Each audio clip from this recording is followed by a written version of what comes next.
Welcome to web સંકુલ. કેમ છો વિદ્યાર્થી મિત્રો? હું છું વિશાલસિંહ સોલંકી. એકવાર ફરીથી આપ તમામનું હાર્દિક સ્વાગત કરું છું. મિત્રો, આજે આપણે વાત કરવી છે રેવન્યુ તલાટી સ્પેશિયલ એક ટોપિક સોલંકી કાળની. આમ જોવા જઈએ તો મિત્રો અગત્યના ઘણા બધા ટોપિકોની આપણે ચર્ચા કરતા હોઈએ છીએ. ખાસ કરીને મારા જે લેક્ચર્સ છે એ ખાસ કરીને તમને થિયરિકલ વધુ જોવા મળશે. એનો આશય અથવા તો એનું કારણ એ છે કે તમે પ્રોપર એક વખત થિયરી સમજી લાવો તો પછી એમસીક્યુ સોલ્વ બહુ ઇઝીલી સોલ્વ તમે કરી શકો. અને એટલા જ માટે આપણે પ્રયત્ન કરતા હોઈએ છીએ કે મેક્સિમમ એવો પ્રયત્ન કરી શકીએ કે થિયરી સમજી અને તમે ક્વેશ્ચન આન્સર સરળતાથી સોલ્વ કરી શકો. આજે જેની ચર્ચા કરવાની છે મિત્રો, ગુજરાતના ઇતિહાસની અંદર જેને સોલંકી કાળ કહીએ છે એટલે કે ગુજરાતનો સુવર્ણકાળ. મિત્રો, આ જે પ્રદેશ છે જે ગુજરાત પ્રદેશ છે એનું નામ જ સોલંકી કાળના સમયમાં પડ્યું હતું એવું કહેવાય છે, જેનો પહેલો ઉલ્લેખ આપણને ઈસવીસન 1233માં પાલ્હણ દ્વારા લખાયેલ આબુરાસ નામના એક પુસ્તકમાં આનો ઉલ્લેખ જોવા મળે છે. તો મિત્રો, શરૂઆત કરીએ સોલંકી કાળની. સોલંકી કાળની શરૂઆત કરતા પહેલા સૌથી પહેલા એક ઓફર જે છે એની ચર્ચા કરી લઈએ. મિત્રો, ફેસ્ટિવલ ઓફર ચાલી રહી છે. 4 ઓગસ્ટ થી 14 ઓગસ્ટ તમે રક્ષાબંધન પણ અંદર આવી જાય અને સાથે સાથે 15મી ઓગસ્ટ એટલે કે ફેસ્ટિવલ ઓફર મિત્રો ચાલી રહી છે. કોઈ પણ પ્રકારનો recorded course 50% off. Recorded course લો તો 50% ઓફ, અને જો લાઈવ કોર્સ લેવાનો છો તો અપ ટુ 70% ઓફ તમને મળી જવાનું છે. પણ જો તમે રેકોર્ડેડ કોર્સ લો છો તો એની અંદર તમારે વેબ સંકુલ એપ્લિકેશન ડાઉનલોડ કરવી પડશે. અને જો તમે વેબ સંકુલ લાઈવ એપ્લિકેશન લો છો તો એની અંદર તમારે વેબ સંકુલ લાઈવ એપ્લિકેશન ડાઉનલોડ કરવી પડશે. ક્લિયર છે કે નહીં? તમામ લાઈવ કોર્સ ઉપર તમામ રેકોર્ડેડ વિથ મટીરિયલ, આ વિથઆઉટ મટીરિયલ છે. ક્લિયર? કોઈ તકલીફ જણાય તો આ બોર્ડલાઈન નંબર આપી દીધેલા છે, એના ઉપર કોલ કરી અને તમે તમારી જે ક્વેરી છે જણાવી શકો છો. અગત્યની બાબત એ છે કે વેબ સંકુલ એ પોતે પબ્લિકેશન પણ છે, અને ખાસ કરીને વિવિધ ક્લાસ 1, 2 કે ક્લાસ 3ની કોઈ પણ એક્ઝામિનેશનની તમારે બુક પરચેસ કરવી હોય તો તમે પરચેસ કરી શકો છો. 50% સુધી અહીંયા તમને ઓફ મળી જવાનું છે. આગળ ચર્ચા કરીએ મિત્રો. આગળ આપણે જ્યાંથી ચર્ચાની શરૂઆત કરવી છે એટલે કે સોલંકી કાળથી ચર્ચાની શરૂઆત કરવી છે. મિત્રો, સોલંકી કાળની ચર્ચા કરતા પહેલા ખાસ કરીને એનું જે બેકગ્રાઉન્ડ છે, બેકગ્રાઉન્ડની ચર્ચા કરવી છે. અને બેકગ્રાઉન્ડની ચર્ચા ક્યાંથી થાય તો સોલંકી વંશની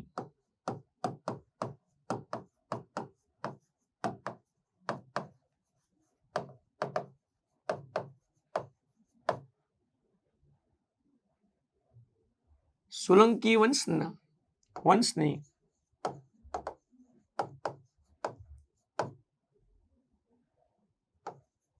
સ્થાપનાની પૃષ્ઠભૂમિ. આ સોલંકી વંશની સ્થાપના કેમની થઈ, એની પૃષ્ઠભૂમિ શું હતી એની વાત છે. મિત્રો, ટાઈમલાઈન જોવા જઈએ તો ટાઈમલાઈનની અંદર મૈત્રક કાળ આવે. ટાઈમલાઈન જોવા જઈએ તો ટાઈમલાઈનની અંદર મૈત્રક કાળ આવે. મૈત્રક કાળ. આ મૈત્રક કાળનો સમયગાળો ઈસવીસન 470 થી ઈસવીસન 788 છે. મૈત્રક કાળનો સમયગાળો. ખાસ કરીને મેં મૈત્રક કાળની પણ થિયરી ડિટેલમાં લીધેલી છે, એ તમે જરા જોઈ લેજો. અને એવું હશે તો ડિસ્ક્રિપ્શનની અંદર આપણે એની લિંક પણ અપલોડ કરાવી દેવડાવીશું, લિંક મુકાઈ દેવડાવીશું. મૈત્રક કાળનો અંત ઈસવીસન 788માં થાય છે. ત્યારબાદ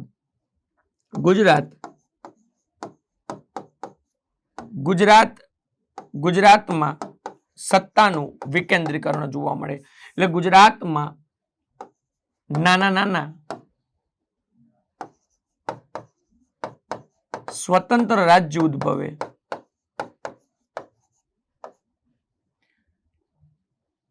નાના સ્વતંત્ર રાજ્યો ઉદ્ભવે છે.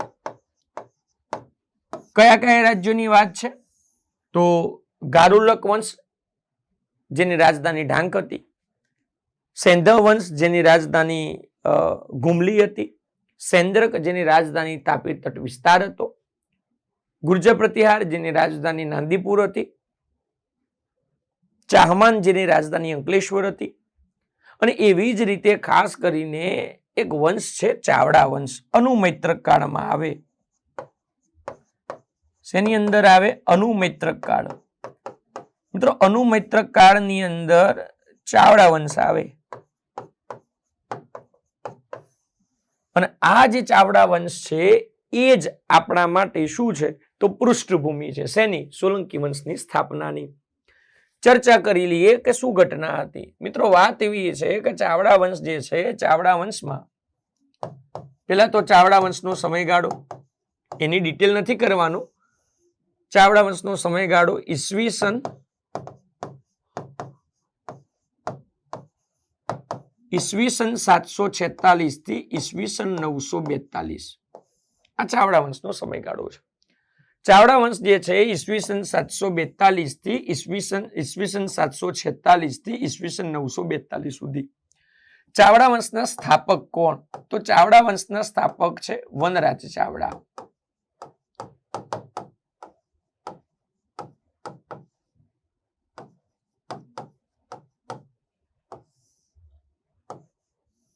ચાવડા વંશના સ્થાપક કોણ છે મિત્રો? તો ચાવડા વંશના જે સ્થાપક છે એ વનરાજ ચાવડા છે. ઘટના એવી ઘટી હતી કે વનરાજ ચાવડા જ્યારે રાજગાદી ઉપર આવ્યા ને એ જ વખતે એમને પોતાની રાજધાની છે એ ટ્રાન્સફર કરી અને પોતાની રાજધાની જે પેલા પંચાસરા હતી એને ટ્રાન્સફર કરી અને શું રાખી? અણહિલપુર પાટણ રાખી. રાજધાની અણહિલપુર પાટણ રાખી. એક જ મિનિટ, આને આપણે બંધ કરીને ફરીથી ચાલુ કરવાનો પ્રયત્ન કરીએ. ચલો, રાજધાની અણહિલપુર પાટણ. મિત્રો શા માટે અણહિલપુર પાટણ? તો પોતાનો એક મિત્ર છે જેને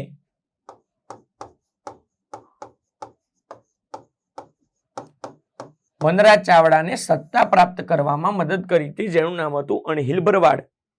તમે સમજી લો કે આવા બે મિત્રો હતા, એક અણહિલ ભરવાડ અને એક હતો ચાંપાવાણીયો. ચાંપાવાણીયાના નામ ઉપર એમને ચાંપાનેર બનાવ્યું પાવાગઢની તળેટીમાં, જ્યારે અહીંયા એમને અણહિલપુર પાટણ વસાવ્યું. મિત્રો અણહિલપુર પાટણને પોતાની રાજધાની બનાવી, પણ ધ્યાન રાખજો અણહિલપુર પાટણ જ્યાં વસ્યું ત્યાં મૂળ રીતે કયું ગામ હતું? ત્યાં મૂળ રીતે એવું કહી શકાય કે એક ગામ હતું લાખારામ નામનું ગામ. મૂળ રીતે લાખારામ નામનું ગામ હતું. લાખારામ નામની ગામની એક જગ્યા જમીન પસંદ કરી અને વનરાજ ચાવડાએ અણહિલપુર પાટણ વસાયું, જે મધ્યકાલીનની અંદર નહેરવાલા તરીકે ઓળખાતું હતું. કોના તરીકે? નહેરવાલા તરીકે. અને અત્યારે એના પાટણ અનાવાડા. અત્યારે હાલ આ સ્થળ એટલે કે પાટણનું અનાવાડા. ક્લિયર છે? સમજાય છે? વાત એવી છે કે વનરાજ ચાવડા સ્થાપક છે, ચાવડા વંશની સ્થાપના કરી, ચાવડા વંશની રાજધાની અણહિલપુર પાટણ લઈ જાય છે. આ જ ચાવડા વંશના અંતિમ રાજવી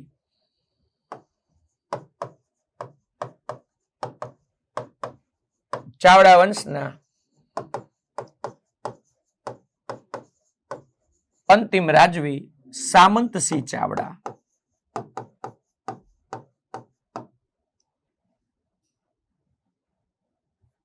ચાવડા વંશના જે અંતિમ રાજવી છે જેમનું નામ છે સામંતસિંહ ચાવડા. ચાવડા વંશના અંતિમ રાજવી સામંતસિંહ ચાવડા. એમને પોતાને નહોતી ખબર કે પોતે અંતિમ છે. સમયગાળો ઈસવીસન 935 થી ઈસવીસન 942. આ સામંતસિંહ ચાવડા છે. સામંતસિંહ ચાવડા ની રાજધાની અણહિલપુર પાટણ છે. સામંતસિંહ ચાવડાની એક બેન પણ છે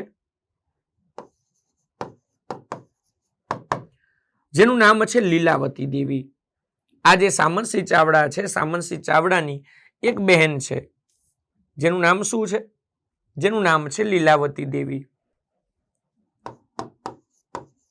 અંતિમ રાજવી હતા સામંતસિંહ ચાવડા.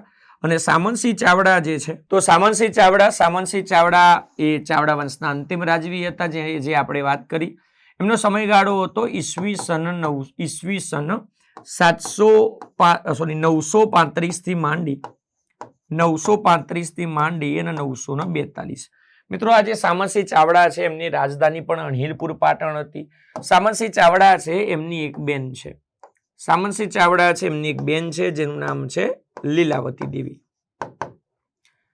સામતસિંહ ચાવડાની એક બેન છે જેનું નામ છે લીલાવતી દેવી. ક્લિયર છે? સમજાય છે? લગભગ સુધી તમને ખબર પડતી હશે એવું હું માની લઉં છું. બરાબર, ફરીથી તમને કહી દઉં, આપણે સોલંકી વંશની પૃષ્ઠભૂમિ, એનું બેકગ્રાઉન્ડ સમજી રહ્યા છે. તો સોલંકી વંશની સ્થાપના ડાયરેક્ટ નથી થઈ, એના પાછળની પહેલા એક નાનકડી સ્ટોરીઝ છે. એટલે કે મૈત્રક વંશ તો સમયગાળો 470 થી 788 અને મૈત્રક અને સોલંકી વચ્ચે અનુમૈત્રક કાળ આવે અને અનુમૈત્રકના સંદર્ભે એક ચાવડા વંશ છે. ચાવડા વંશનો સમયગાળો 746 થી 942. ચાવડા વંશના સ્થાપક કોણ છે? તો વનરાજ ચાવડા છે. એમની જે રાજધાની હતી, એમની રાજધાની કઈ હતી? અણહિલપુર પાટણ હતી. ક્લિયર છે? સાથે સાથે અણહિલપુર પાટણ કઈ જગ્યાએ વસાયું હતું? તો એક મૂળ ગામ હતું. કયું ગામ હતું? લાખારામ નામનું ગામ હતું. અને લાખારામ નામના ગામ ખાતે એવું કહી શકાય કે અણહિલપુર પાટણ વસાવવામાં આવેલું હતું. ચાવડા વંશના અંતિમ રાજવી સામતસિંહ ચાવડા છે. 935 થી 942 એમની સત્તા છે. લીલાવતી દેવી એમની એક બેન છે. મિત્રો વાત એવી હતી કે સોમનાથના દર્શન કરવા માટે ચાલુક્ય વંશના બે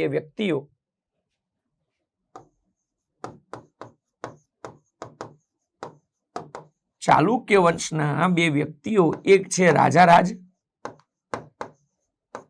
અને એક છે એના ભાઈ. આ બંને જણા ગુજરાતમાં આવ્યા હતા.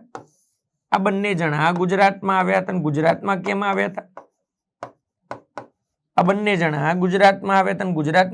હતા? સોમનાથના દર્શન કરવા માટે.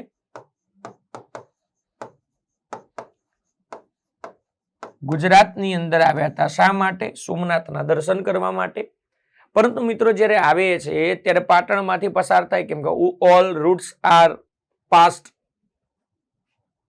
From capital through the capital, અને પરિણામે પાટણમાંથી પસાર થાય છે. સોમનાથ જવું હતું એટલે ક્યાંથી પસાર થયા? પાટણમાંથી પસાર થાય છે. અને સામતસિંહ ચાવડાને ખબર પડે છે કે ભાઈ રાજવી પરિવારના વ્યક્તિઓ છે, સોમનાથના દર્શને આવ્યા છે અને આપણી રાજધાની જે પાટણ છે એમાંથી એમને પસાર થવાનો પ્રયત્ન કરે છે. એટલે પોતાના મંત્રીઓને મોકલે છે અને કહે છે કે ભાઈ બોલાવી લાવો. કોને બોલાવી લાવો? તો સામતસિંહ ચાવડાને બોલાવી લાવો. સામતસિંહ ચાવડા કહે છે કોને બોલાવી લાવો? રાજારાજ અને એના ભાઈને બોલાવી લાવો. રાજારાજ અને એના ભાઈને બોલાવવામાં આવે છે. જીદ કરવામાં આવે છે કે ના ભાઈ, હવે તો તમારે અમારી આગતા સ્વગતા સ્વીકારવી પડશે. પરિણામે રાજારાજ અને જે એના ભાઈ છે ક્યાં રહેવા લાગે છે? એ રહેવા લાગે છે પાટણની અંદર. સમયગાળો વીતવા લાગ્યો. આ રાજારાજ છે ને એક્સ્ટ્રા ઓર્ડિનરી વ્યક્તિ છે. આ રાજારાજ જોડે એક ટેલેન્ટ છે, અશ્વવિદ્યા.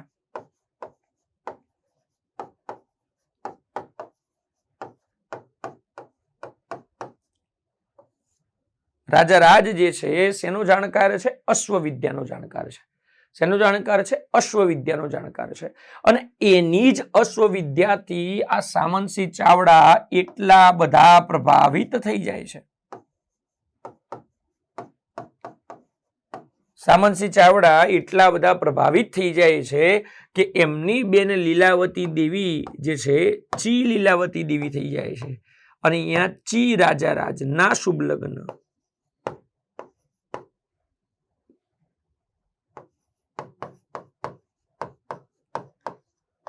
શુભ લગ્ન કરી દેવામાં આવે છે.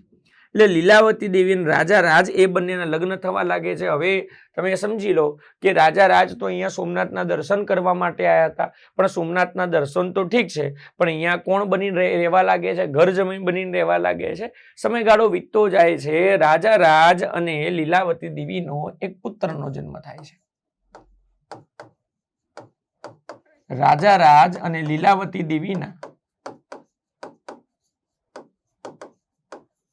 એક પુત્રનો જન્મ થાય છે. અને આ પુત્ર એટલે એવું કહેવાય છે કે આ પુત્રનો જન્મ મૂળ નક્ષત્રમાં થયો હતો.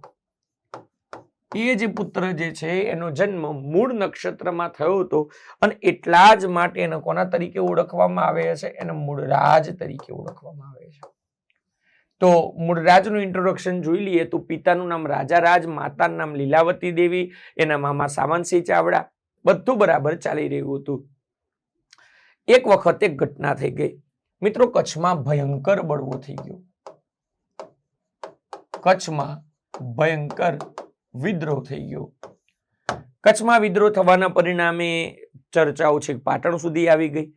એટલે સામંતસિંહ ચાવડાને લાગ્યું કે ભાઈ મારે ગમે તે કરી અને ક્યાં જવું પડશે, તો મારે ગમે તે કરી અને જવું પડશે ક્યાં, તો કચ્છમાં જવું પડશે આ વિદ્રોહને દબાવી દેવા માટે. સામંતસિંહ ચાવડા જવા માટે નીકળ્યા. પરંતુ વાત એવી છે કે સામંતસિંહ ચાવડા જ્યારે જવા માટે નીકળે છે એની એ જ વખતે રાજા રાજ કહે છે કે એક કામ કરો, તમે ના જશો, તમે પાટણમાં જ રહો, હું જાઉં છું, મને તો એક વખત ચાન્સ આપો. અને પરિણામે રાજા રાજ એ કચ્છના વિદ્રોહને શાંત કરવા જાય છે. એવું કહેવાય છે કે આ કચ્છનો વિદ્રોહ એટલો ભયંકર હતો કે રાજા રાજ વીરગતિને પ્રાપ્ત થઈ જાય છે.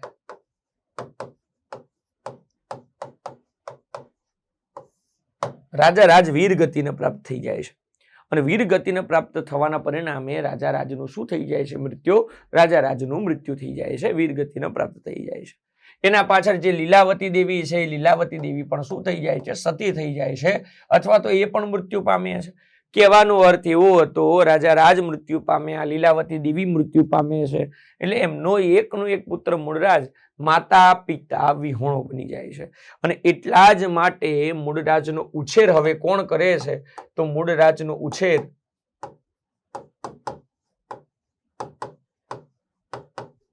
મામા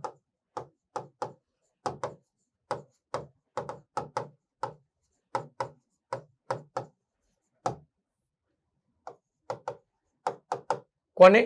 મામા સામંતસિંહ ચાવડા જે છે, મામા સામંતસિંહ ચાવડાએ આનો ઉછેર કર્યો. પોતાના પુત્રની જેમ જ એને ટ્રીટ કરે છે, પોતાના પુત્રની જેમ જ એમ રાખે છે. મિત્રો વાત એવી છે કે સમયગાળો વીતતો જાય છે. આ સામંતસિંહ ચાવડા જે છે, સામંતસિંહ ચાવડા છે, મૂળરાજને રાજ દરબારમાં હાજર રહેવાનું કહે છે કે ભાઈ તારે દર વખતે હાજર રહેવાનું. તો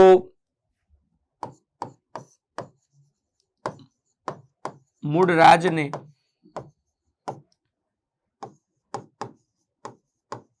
રાજ દરબારમાં બેસાડી રાજનીતિક કામગીરી કેમની થાય, રાજનીતિક કાર્યો વિશેની સમજ.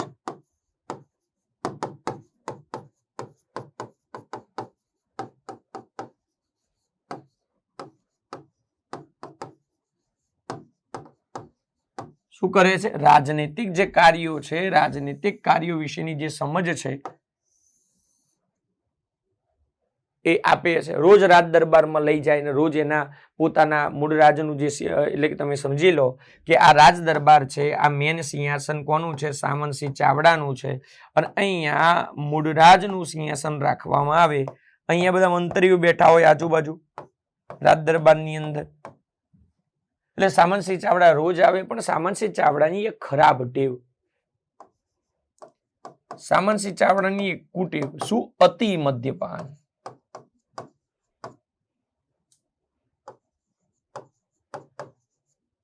એક ખરાબ ટેવ, અતિ મદ્યપાન, વધારે પડતું મદ્યપાન. અને પરિણામે રોજ સાંજે પાટણની અંદર સભા ભરવામાં આવતી હતી. રોજ સાંજે કેમ ભરવામાં આવતી હતી? આખા દિવસ દરમિયાન શું કામ થયું છે એનો રિપોર્ટ સાંજે જમા કરાવવાનો અને આવતીકાલે શું કામ કરવાનું છે એની કામગીરીનું જે આયોજન છે, આયોજન આ સભામાં. કહેવાનો અર્થ શોર્ટ એન્ડ સ્વીટ છે.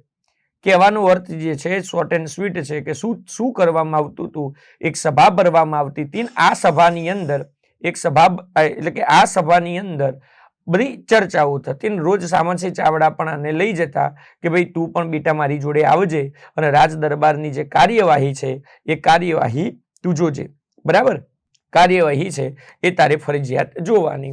રોજ આવું બધું ક્રમ ચાલે. સામંતસિંહ ચાવડા છે નશાની અંદર ચકચૂર થઈ અને પોતે રાજ દરબારમાં આવે અને આવે એટલે પોતાના મૂળરાજ, પોતાના જે ભાણેજ છે, મૂળરાજ અહીંયા બેઠા હોય એટલે મૂળરાજને કે બેટા ઊભા થાવ. મૂળરાજને ઊભા કરે અને એમનું પોતાનું જે રાજા તરીકેનું જે મુકુટ છે એ મૂળરાજને પહેરાવી દે. પોતાના હાર ને બાર બધું એક રાજાના જેટલા પણ રાજા તરીકેના ચિહ્નો છે એ બધા મૂળરાજને પહેરાવી દે અને મૂળરાજને પોતાની જે મેન રાજગાદી ઉપર છે પોતાની મેન રાજગાદી છે એના ઉપર બેસાડી દે. ક્લિયર છે? સમજાય છે? આવું રોજ ચાલે. અને અડધો કલાક સુધી મારા ગયા પછી તો બેટા તું જ છું ને, 7/12 ઉતારામાં તારું નામ લખી દો ને વારસઈ કરાવડાવું ને આવું બધું ચાલ્યા કરે.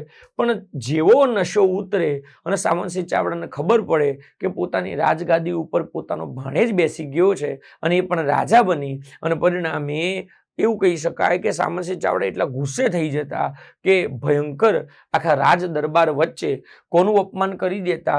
મૂળરાજનું અપમાન કરી દેતા. ક્લિયર છે કે નહીં? મૂળરાજનું ભર રાજ દરબારમાં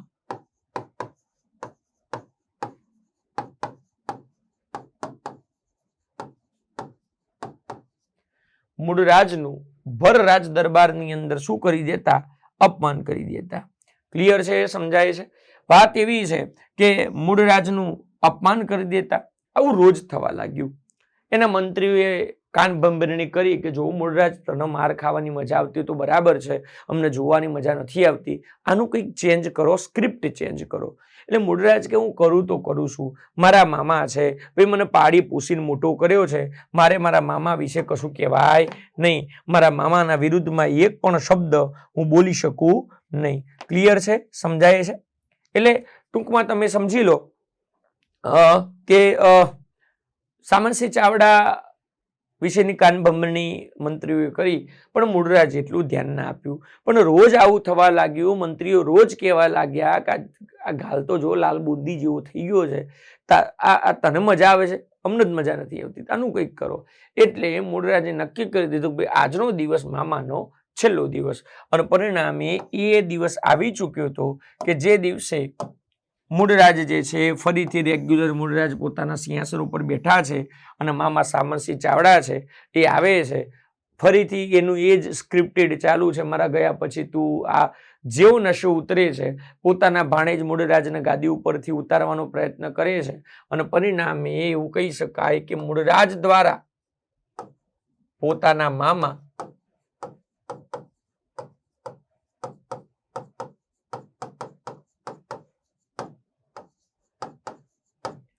સામંતસિંહ ચાવડાની હત્યા કરી દેવામાં આવે છે.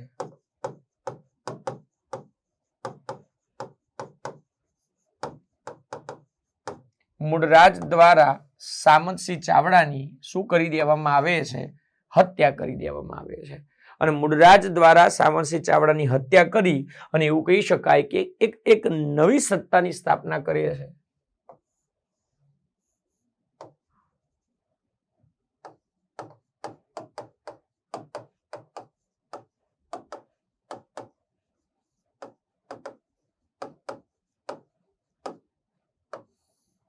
સોલંકી વંશની સ્થાપના કરે છે. કોની સ્થાપના કરે છે? સોલંકી વંશની સ્થાપના કરી દે છે. અને આ એ સમયગાળો એટલે કયો? ઈસવીસન 942. ઈસવીસન 942 સોલંકી વંશની સ્થાપના કોને કરી દીધી? મૂળરાજ સોલંકીએ કરી દીધી. ખાસ કરીને વાત કરીએ તો એની જે વંશાવલી છે એ ફરજિયાત યાદ રાખવાની છે. બરાબર? તો સોલંકી વંશના સ્થાપક તરીકે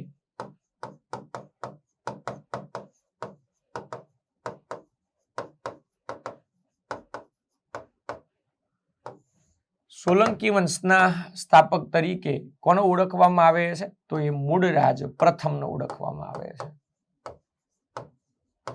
મૂળરાજ પ્રથમને સોલંકી વંશનો કુળ દીપક કહેવાય છે.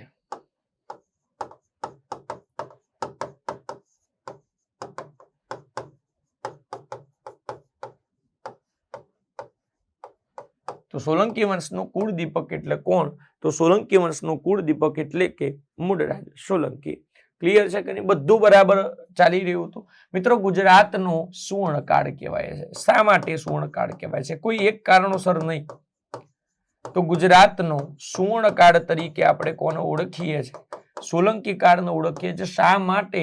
કેમ કે આ સમયગાળા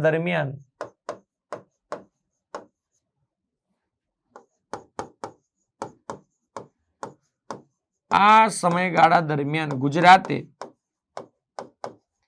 તમામ ક્ષેત્રોમાં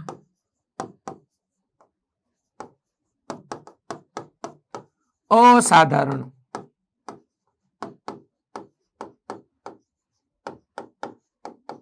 પ્રગતિ હાંસલ કરી.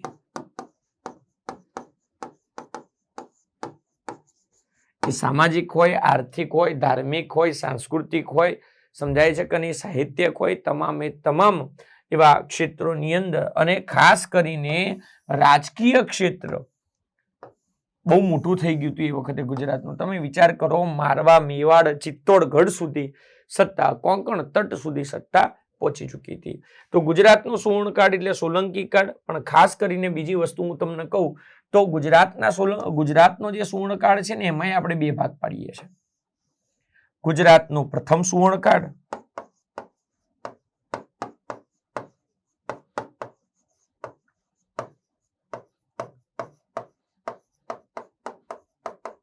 ગુજરાતનો પ્રથમ સુવર્ણકાળ અને ગુજરાતનો બીજો સુવર્ણકાળ.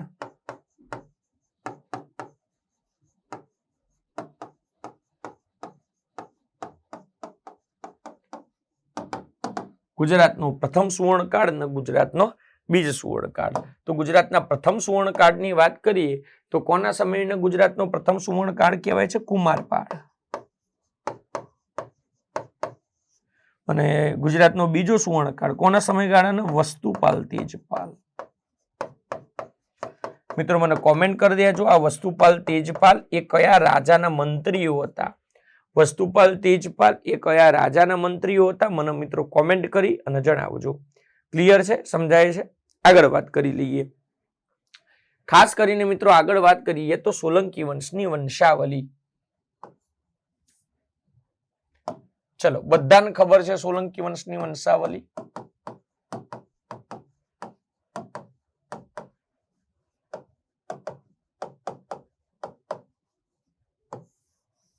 સોલંકી વંશની વંશાવલી. સોલંકી વંશની અંદર સૌથી પહેલા જેને સ્થાપના કરી એનું નામ છે મૂળરાજ સોલંકી. સોલંકી વંશની સ્થાપના કરનાર મૂળરાજ સોલંકી છે. મૂળરાજ સોલંકીના એક પુત્ર છે જેનું નામ છે ચામુંડરાજ. સોલંકી વંશની અંદર સૌથી પહેલા મૂળરાજના એક પુત્ર છે ચામુંડરાજ. ચામુંડરાજના 3 પુત્રો યાદ રાખવાના છે.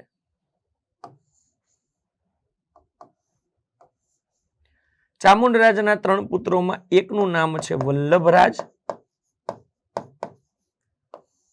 ચામુંડરાજના 3 પુત્રોમાં વલ્લભરાજ,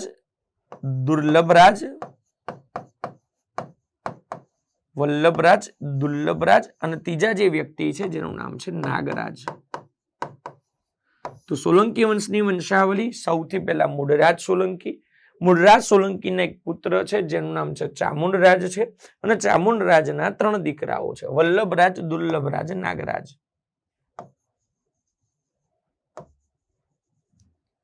એના 3 દીકરાઓ છે. ક્લિયર છે? તો મૂળરાજ સોલંકીના પુત્ર ચામુંડરાજના 3 દીકરા વલ્લભરાજ, દુર્લભરાજ અને નાગરાજ.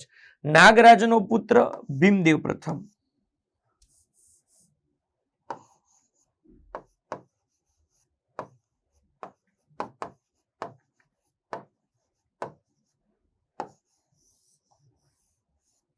નાગરાજનો પુત્ર ભીમદેવ પ્રથમ. સોલંકી વંશની વંશાવલીમાં મૂળરાજ સોલંકી, મૂળરાજ પછી ચામુંડરાજ, ચામુંડરાજના 3 દીકરા વલ્લભરાજ, દુર્લભરાજ, નાગરાજ, નાગરાજનો પુત્ર ભીમદેવ પ્રથમ અને ભીમદેવ પ્રથમની 2 રાણી.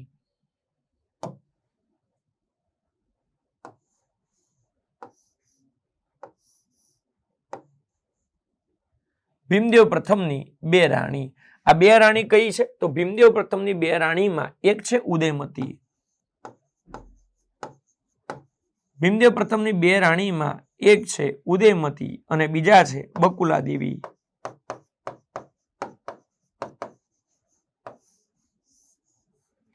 જોકે આ 2 જ નથી, બીજા અન્ય રાણી પણ છે. ઉદાહરણ તરીકે એક રાણી છે સુમલા દેવી અને સુમલા દેવીના એક પુત્ર છે જેનું નામ શું છે?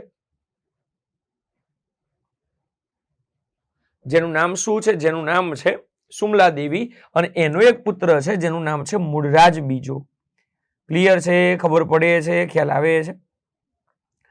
તો આ બધી વસ્તુઓ થોડીક છે. બરાબર. ચલો, તો ખાસ કરીને અહીંયા મિત્રો મૂળરાજના પુત્ર ચામુંડરાજના જે પુત્ર છે જેનું નામ છે વલ્લભરાજ દુર્લભરાજ નાગરાજ. નાગરાજનો પુત્ર ભીમદેવ પ્રથમ. ભીમદેવ પ્રથમની બે રાણી છે ઉદયમતી અને બકુલા દેવી. ઉદયમતીની વાત કરીએ તો ઉદયમતીનો એક પુત્ર છે જેનું નામ છે કર્ણદેવ. ઉદયમતીનો એક પુત્ર છે જેનું નામ છે કર્ણદેવ સોલંકી. ક્લિયર છે કે નહીં? પેલા ઉદયમતીની શાખા હું લખી દઉં, પછી આપણે બકુલા દેવીની શાખા આપણે લખી દઈશું. તો વાત એવી છે કે મૂળરાજનો પુત્ર ચામુંડરાજના 3 દીકરા વલ્લભરાજ દુર્લભરાજ નાગરાજનો પુત્ર ભીમદેવ પ્રથમની 2 રાણી ઉદયમતી બકુલા દેવીનો પુત્ર કર્ણદેવ અને મિનળ દેવીનો પુત્ર કર્ણદેવ અને મિનળ દેવીનો પુત્ર જયસિંહ, જેને આપણે સિદ્ધરાજ જયસિંહ કહીએ છીએ.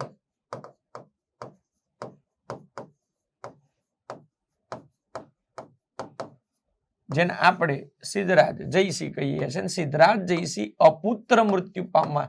આ અપુત્ર એટલે કોણ એમ નહીં, સિદ્ધરાજ જયસિંહ અપુત્ર હતા. એટલે ત્યાંથી જે શાખા જે છે એ શાખા શું થઈ જાય છે મિત્રો? અટકી જાય છે. ક્લિયર છે? સમજાય છે? એ શાખા અટકી જાય છે. ખાસ કરીને તમને કહું તો ઉદયમતીમાં આટલી યાદ રાખવાની. ઉદયમતીનો પુત્ર કર્ણદેવનો પુત્ર જયસિંહ. ક્લિયર છે? સમજાય છે? બીજી બાજુ વાત કરીએ બકુલા દેવીનો પુત્ર છે ક્ષેમરાજ. બકુલા દેવીનો પુત્ર છે ક્ષેમરાજનો પુત્ર છે દેવપ્રસાદ. દેવી પ્રસાદ નથી, દેવપ્રસાદ. બકુલા દેવીનો પુત્ર ક્ષેમરાજનો પુત્ર દેવપ્રસાદનો પુત્ર ત્રિભુવનપાલ. અને ત્રિભુવનપાલના 3 સંતાન. ત્રિભુવનપાલ જે છે ત્રિભુવનપાલના 3 સંતાન છે.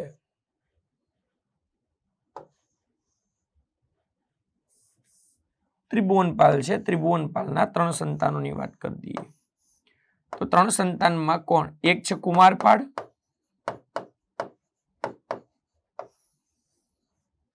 એક છે કીર્તિપાલ,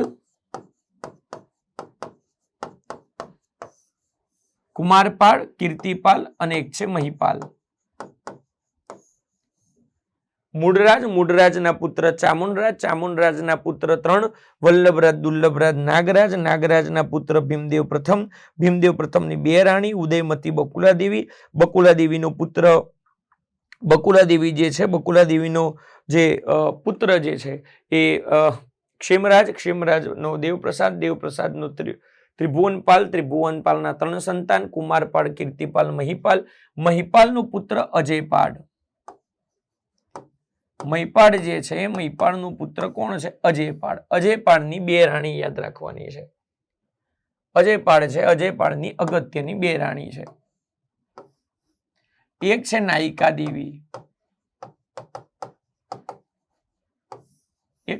દેવી, છે, એક કર્પૂરા દેવી છે.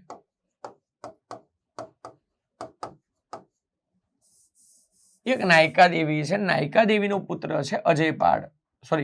નાયિકા દેવીનો પુત્ર છે મૂળરાજ બીજો. અજયપાળ તો એના પતિનું નામ છે, મૂળરાજ બીજો. જ્યારે નાયિકા દેવીની વાત કરીએ તો નાયિકા દેવીનો પુત્ર તો મૂળરાજ બીજો છે. જ્યારે કર્પૂરા દેવીનો પુત્ર છે ભીમદેવ બીજો.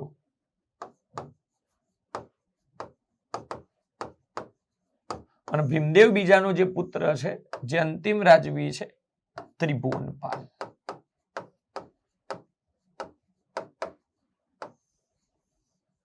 રેડી છે કે નહીં? મૂળરાજનો પુત્ર ચામુંડરાજના પુત્ર વલ્લભરાજ દુર્લભરાજ નાગરાજનો પુત્ર ભીમદેવ પ્રથમની 2 રાણી ઉદયમતી બકુલાદેવીનો પુત્ર કર્ણદેવનો પુત્ર જયસિંહ, બકુલા દેવીનો પુત્ર ક્ષેમરાજનો પુત્ર દેવપ્રસાદનો પુત્ર ત્રિભુવનપાલના 3 સંતાન કુમારપાળ, કીર્તિપાલ, મહિપાલનો પુત્ર અજયપાળની 2 રાણી કર્પૂરા દેવી, નાયિકા દેવીનો પુત્ર મૂળરાજ બીજો, કર્પૂરા દેવીનો પુત્ર ભીમદેવ બીજો, ત્રિભુવનપાલનો પુત્ર ભીમદેવ બીજાનો પુત્ર ત્રિભુવનપાલ.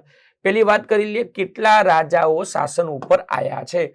તો કાઉન્ટ ગણી લઈએ તો સૌથી પહેલા જે છે 1 મૂળરાજ, પછી 2 ચામુંડરાજ, પછી 3 વલ્લભરાજ, 4 દુર્લભરાજ, નાગરાજ ગાદી ઉપર આયા નથી, 5 ભીમદેવ પ્રથમ, 6 કર્ણદેવ, 7 સિદ્ધરાજ જયસિંહ, 8 કુમારપાળ, 9 અજયપાળ, 10 મૂળરાજ બીજો, 11 ભીમદેવ બીજો, 12 ત્રિભુવનપાલ. લગભગ 300 વર્ષનું જે શાસન જે છે, એટલે 300 વર્ષ એટલે કયું તો સોલંકી વંશના તમને ખબર જ છે 942 થી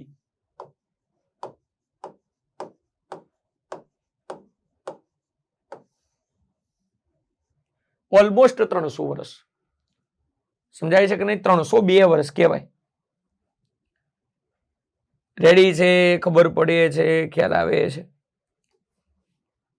ચલો, બીજી એક અગત્યની વસ્તુ, પ્રથમ રાજવી અને અંતિમ રાજવી. તો દેખીતી રીતે ખબર પડે છે કે મૂળ રાજ છે પ્રથમ રાજવી છે.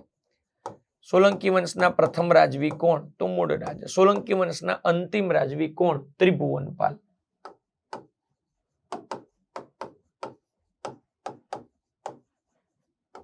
પ્રથમ રાજવી મૂળરાજ, અંતિમ રાજવી ત્રિભુવનપાલ. સૌથી ટૂંકું શાસન ને સૌથી લાંબુ શાસન? વલ્લભરાજ સૌથી ટૂંકું શાસન.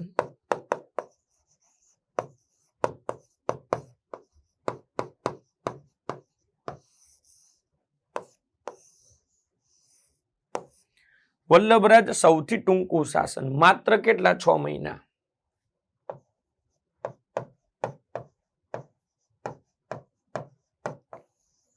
માત્ર 6 મહિના. જ્યારે ભીમદેવ બીજો સૌથી લાંબુ શાસન.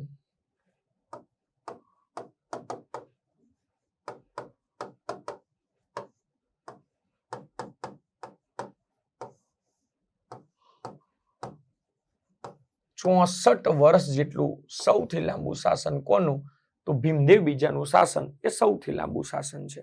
બરાબર.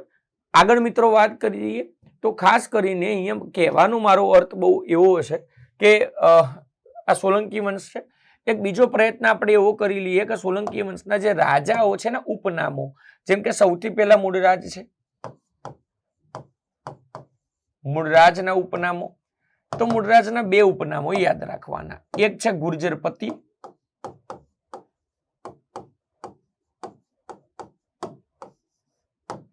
અને બીજા સોલંકી વંશના કુળદીપક.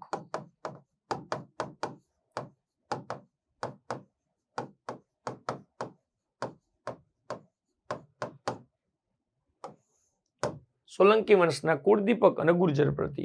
ચલો, પછી વાત કરીએ ચામુંડરાજ. ના, ચામુંડરાજમાં કઈ નથી.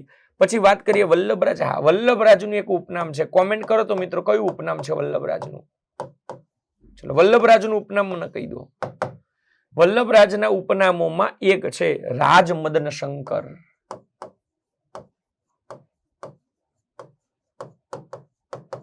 કયું ઉપનામ છે? રાજમદન શંકર. ક્લિયર છે? અને આના જ નામ ઉપરથી પાટણમાં મદનશંકર પ્રાસાદ દુર્લભ રાજ દ્વારા બનાવવામાં આવેલો હતો. તો મૂળ રાજનું નામ ગુર્જરપતિ અને સોલંકી વંશના કુળદીપક.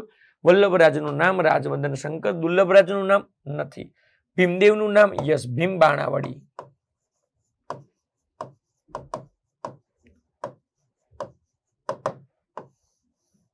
ભીમદેવ પ્રથમને ભીમ બાણાવળી તરીકે ઓળખવામાં આવે છે. કોના તરીકે? ભીમ બાણાવળી. કેમ? ધનુર્વિદ્યામાં પારંગત હતો.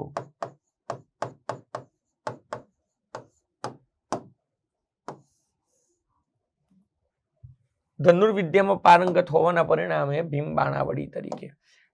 પછી ભીમદેવ પછી કર્ણદેવ. યસ, કર્ણદેવનું નામ છે. હા, એક નામ છે.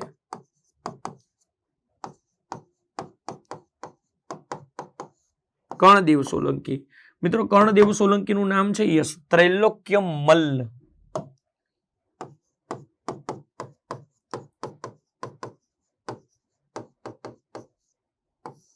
શું નામ છે? ત્રૈલોક્ય મલ્લ નામ છે. પછી કર્ણદેવ પછી સિદ્ધરાજ જયસિંહ. યસ, સિદ્ધરાજ જયસિંહના પણ અગત્યના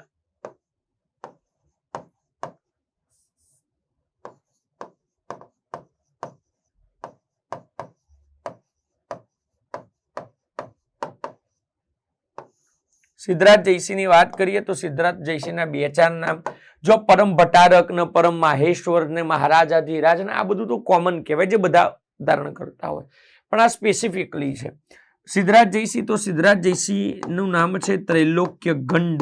આ ત્રૈલોક્ય મલ્લ છે, ત્રૈલોક્ય ગંડ.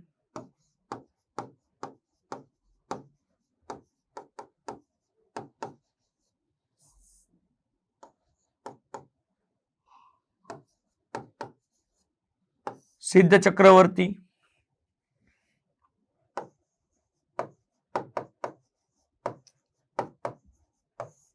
અવંતીનાથ,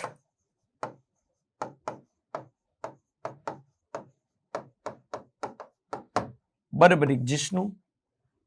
ક્લિયર છે, સમજાય છે? આગળ વાત કરી લઈએ. સિદ્ધરાજ જયસિંહ પછી કુમારપાળ,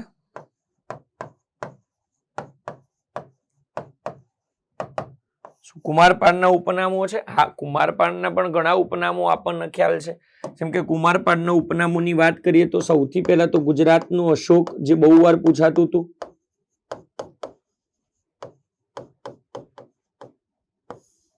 સૌથી પહેલા ગુજરાતનો અશોક.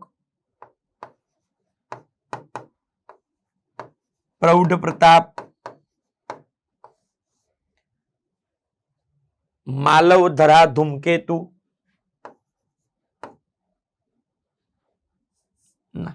પ્રૌઢ પ્રતાપ છે.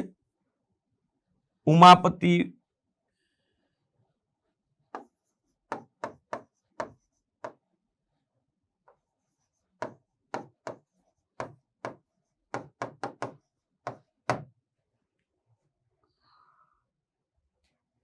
ક્લિયર છે, સમજાય છે? આ થોડુંક ભૂલી ગયું છું. ચલો, માલવધરા ધૂમકેતુ હાલ એ રાખો. પ્રૌઢ પ્રતાપ, વિચાર ચતુર્મુખ,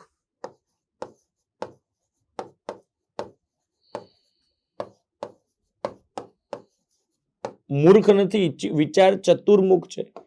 ઉત્તમ શ્રાવક, યસ.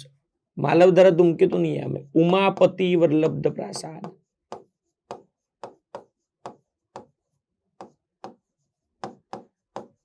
માલવધરા ધૂમકેતુ છે ને સારંગદેવમાં આવે. રેડી છે, જે વાઘેલા વંશનો છે. તો કુમારપાળ.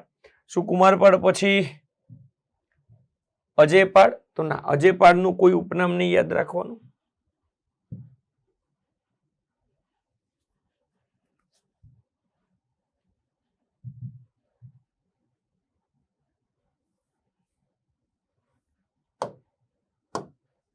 અજયપાળ નહીં યાદ રાખવાનું. મૂળરાજ બીજો, તો મૂળરાજ બીજાનું જે નામ છે એ છે બાળ મૂળરાજ, કેમ કે નાનકડી ઉંમરમાં રાજગાદી ઉપર આવ્યો હતો.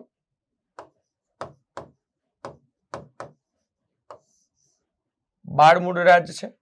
સાથે સાથે વાત કરીએ ભીમદેવ બીજો. ભીમદેવ બીજાના ઉપનામો બહુ બધા છે, જે ધ્યાન રાખજો.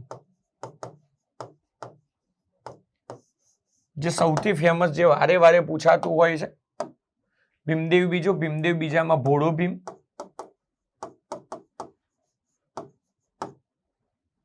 એકાંગવીર, સપ્તમ ચક્રવર્તી,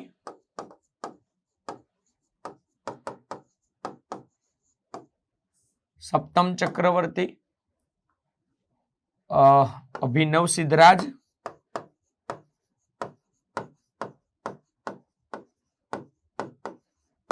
બાલનારાયણ અવતાર,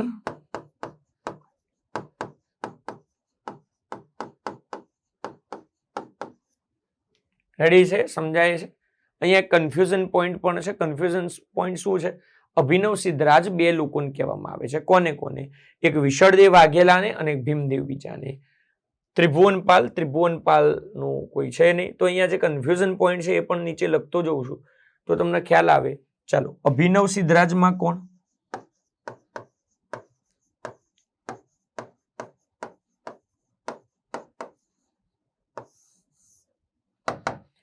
અભિનવ સિદ્ધરાજમાં બીજા બે કન્ફ્યુઝન પોઈન્ટ લખું છું. એક છે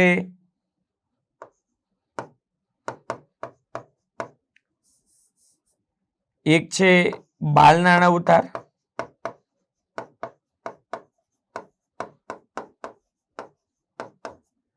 એક છે રાજનારાયણ, એક છે નારાયણ અવતાર.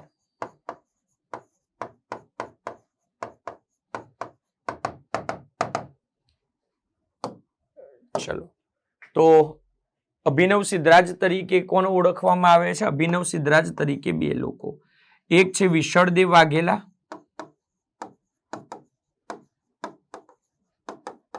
એક ભીમદેવ બીજો.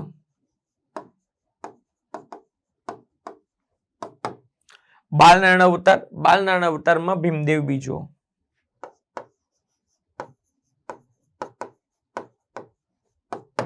રાજનારાયણમાં વિશળદેવ વાઘેલા.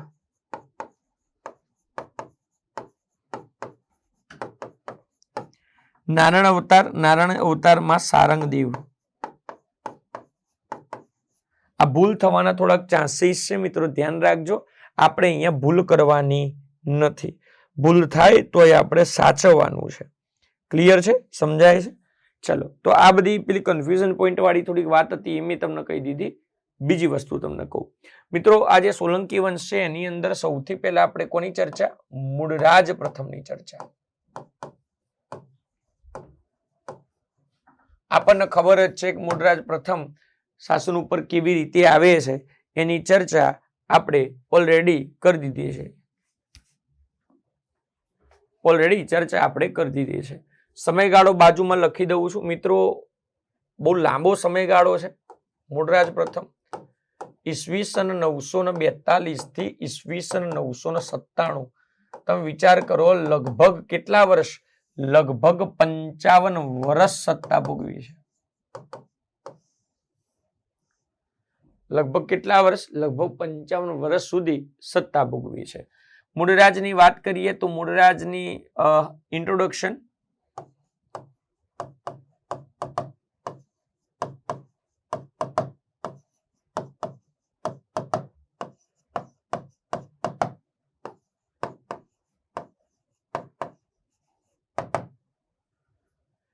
ઇન્ટ્રોડક્શનની વાત કરી દઈએ. હવે ઇન્ટ્રોડક્શન કઈ એવું કઈ છે નહીં. તો પિતાનું નામ છે રાજા રાજ, માતા લીલાવતી દેવી,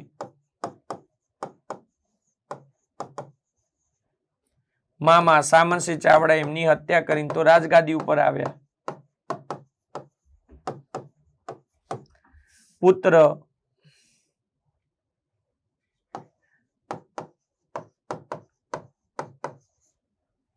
પુત્ર ચામુંડરાજ,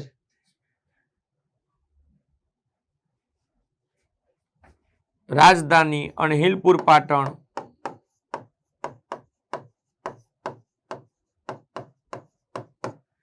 ક્લિયર છે? એ સમજાય છે?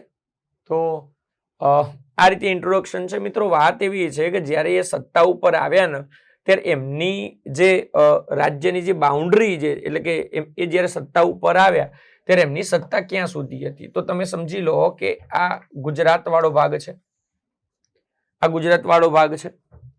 અહીંયા હું એક ટપકું બતાવું છું, એને અણહિલપુર પાટણ તમે ગણી લો. આ ટપકું અણહિલપુર પાટણ છે. અહીંયા એક નદી છે મિત્રો, અહીંયા એક નદી છે અને સાથે સાથે અહીંયા એક વિસ્તાર છે. અને આ બંને વચ્ચેનો જે આખો વિસ્તાર છે, આ ભાગની વાત છે.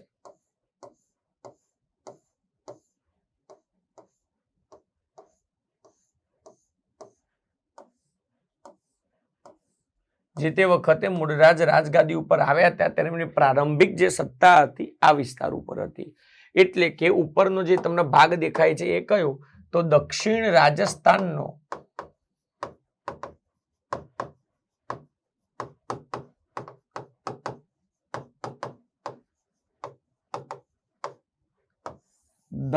રાજસ્થાનનો સાંચોર પ્રદેશ છે. દક્ષિણ રાજસ્થાનનો કયો પ્રદેશ છે? સાંચોર પ્રદેશ છે.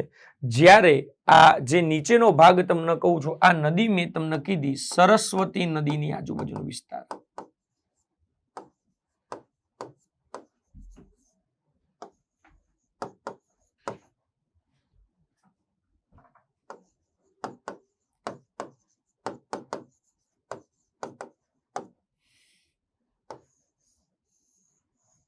સરસ્વતી નદીનો આજુબાજુનો વિસ્તાર.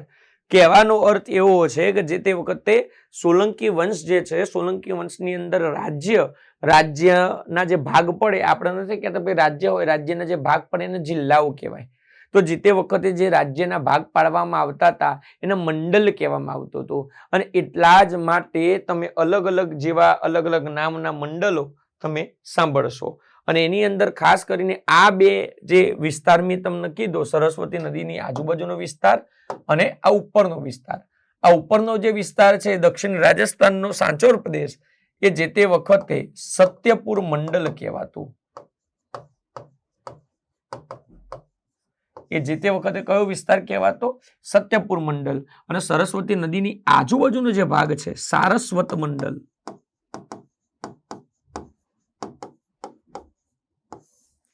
મિત્રો ધ્યાન રાખજો, સારસ્વત મંડલ છે ને સોલંકી સામ્રાજ્યમાં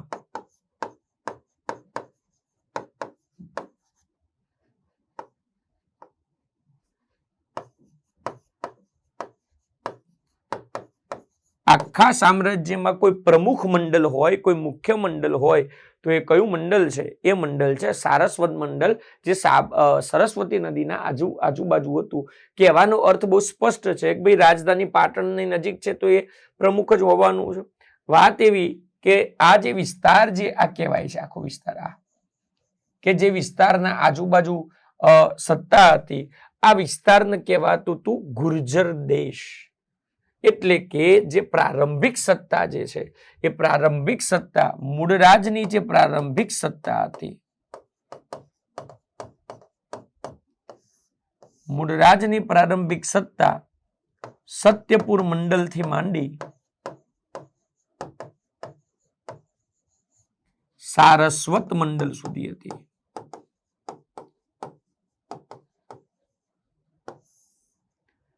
સત્યપુર મંડલથી માંડી અને ક્યાં સુધી હતી? સારસ્વત મંડલ સુધી હતી.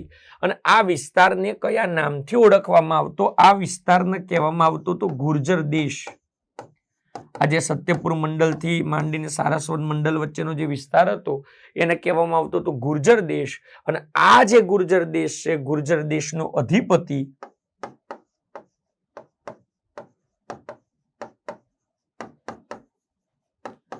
ગુર્જર દેશનો રાજા, ગુર્જર દેશનો અધિપતિ એટલે કે ગુર્જરપતિ. શા માટે મૂળરાજને ગુર્જરપતિ તરીકે ઓળખવામાં આવતું હતું? તેનું કારણ આ છે. ક્લિયર છે? એનું કારણ શું છે? એનું આ કારણ છે કે ગુર્જર વિસ્તારની અંદર પોતાની સત્તા ધરાવતો હતો. અને કદાચ આના જ ઉપરથી આગળ જતા ભ્રંશ થતા ગુજરાત પડ્યું. જેમ કે વાત કરીએ તો એવું કહેવામાં આવે છે કે આ વિસ્તાર પહેલા ગુર્જર દેશ તરીકે ઓળખાતો હતો. આગળ જતા સિદ્ધરાજ જયસિંહના સમયમાં એ ગુર્જર રત્રા અથવા તો ગુર્જર રન્ના તરીકે ઓળખવા લાગ્યો.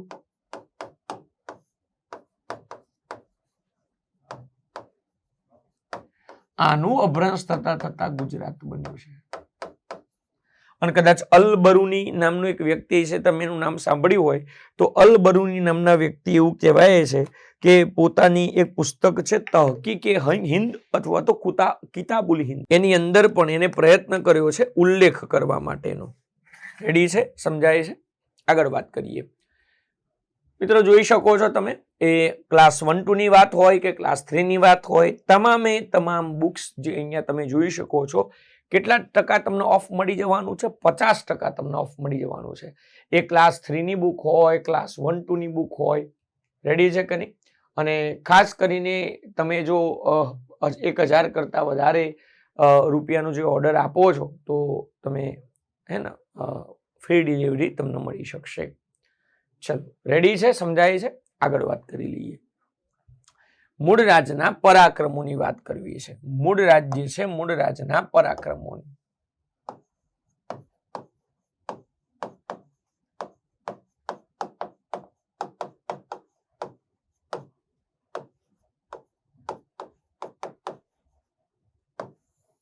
મૂળરાજ સોલંકી છે, મૂળરાજ સોલંકીના પરાક્રમોની ચર્ચા કરવી છે. તો મૂળરાજ સોલંકીના પરાક્રમોની ચર્ચા કરવા માટે આપણે એક વ્યવસ્થિત મેપ દોરી દઈએ.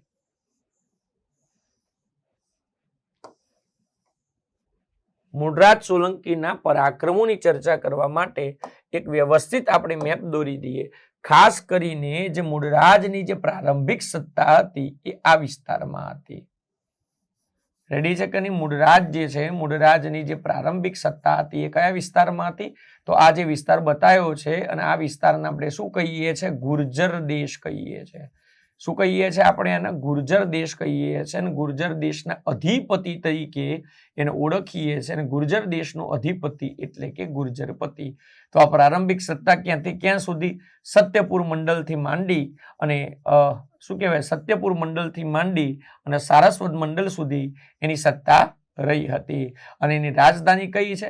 રાજધાની છે અણહિલપુર પાટણ. રેડી છે? આ રાજધાની છે. અને રાજધાની કઈ છે? તો અહીંયા લખી જ દઉં છું રાજધાની.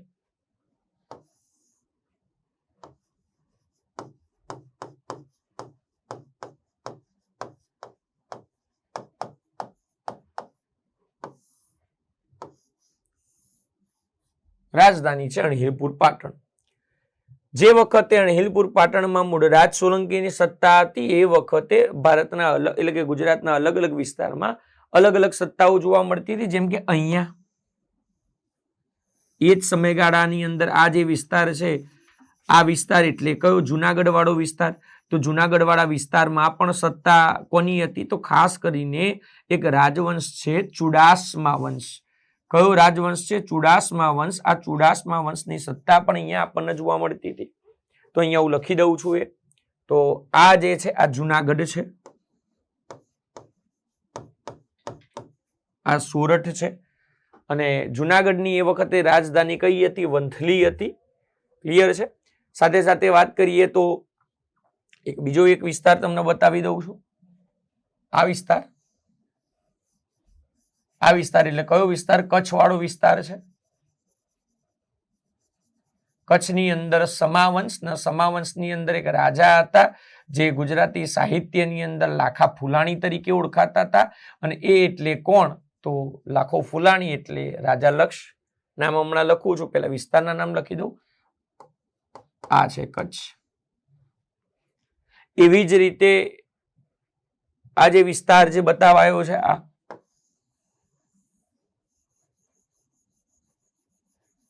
આ જે છે આજના મધ્યપ્રદેશ વાળો જે ભાગ છે, એટલે કે તમે સમજી લો જે તે વખતે કદાચ 16 મહાજનપદના સમયમાં આ વિસ્તારને અવંતી તરીકે ઓળખવામાં આવતું હતું. અને ઘણા બધા ઇતિહાસકારો પણ આ બહુ પ્રાચીન વિસ્તાર છે, પ્રાચીન નગરી છે એવું માને છે. આ વિસ્તાર એટલે કયો વિસ્તાર? તો માળવાનો વિસ્તાર. આ પ્રાંત એટલે કયો? માળવા. માળવા ભાગ છે. રેડી છે? અણહિલપુર પાટણ છે, કચ્છ છે, જુનાગઢ છે, માળવા છે. સાથે સાથે એક વિસ્તાર અહીંયા છે.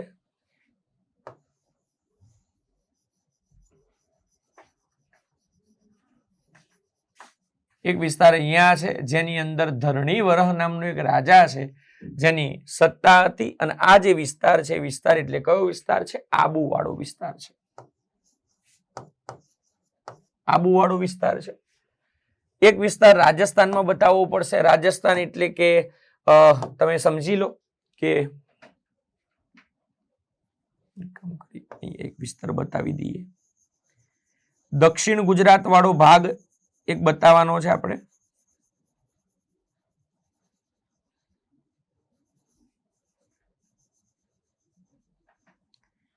દક્ષિણ ગુજરાત વાળો એક ભાગ બતાવવાનો છે ને આને આપણે કહીશું લાટ પ્રદેશ.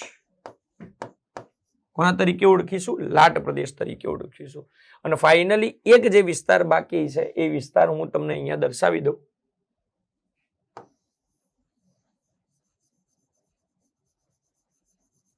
અહીંયા એ વિસ્તાર છે. કદાચ તમને દેખાતું હોય ઠીક છે, ના દેખાતું હોય તો ચિંતા નથી, બીજા કોઈ એનાથી એ વિસ્તારને દર્શાવવાનો પ્રયત્ન કરી લઈએ.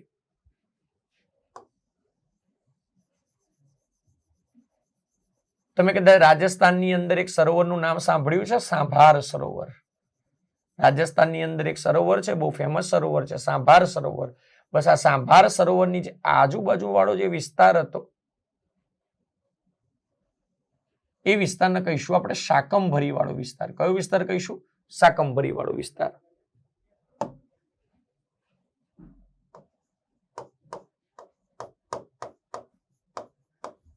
આ વિસ્તાર એટલે કયો?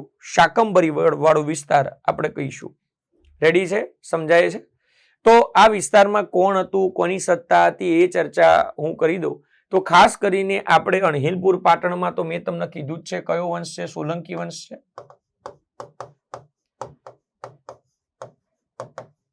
અણહિલપુર પાટણની અંદર સોલંકી વંશ છે અને સોલંકી વંશની અંદર એક રાજા છે જેનું નામ છે મૂળરાજ સોલંકી. મૂળરાજ પ્રથમ અથવા તો જેના તમે શું કહો છો? મૂળરાજ સોલંકી કહો છો. અહીંયા છે કચ્છ. કચ્છની અંદર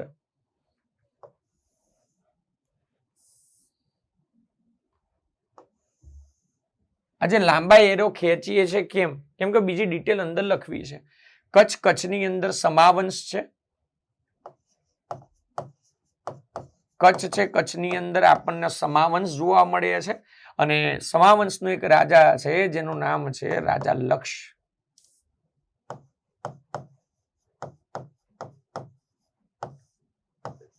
જેનું નામ છે રાજા લક્ષ. સાહિત્યમાં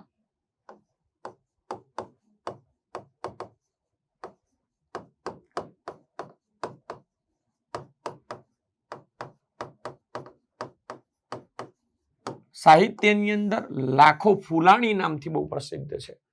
સાહિત્યની અંદર કયા નામથી પ્રસિદ્ધ છે? લાખો ફૂલાણી નામ જે છે એનાથી એ બહુ પ્રસિદ્ધ છે. ચલો બરાબર, આગળ વાત કરીએ જુનાગઢ. જુનાગઢમાં ચુડાસમા વંશ.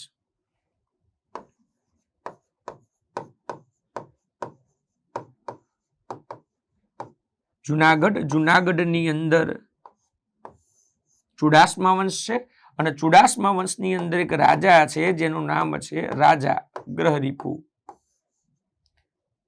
રેડી છે? એવી જ રીતે લાટ પ્રદેશને એક રાજા છે જેનું નામ છે રાજા બારબ. લાટ પ્રદેશને એક રાજા છે જેનું નામ છે રાજા બારબ.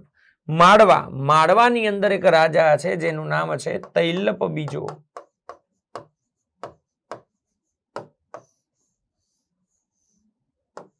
તૈલપ બીજો. આબુમાં એક રાજા છે જેનું નામ છે ધરણીવરહ.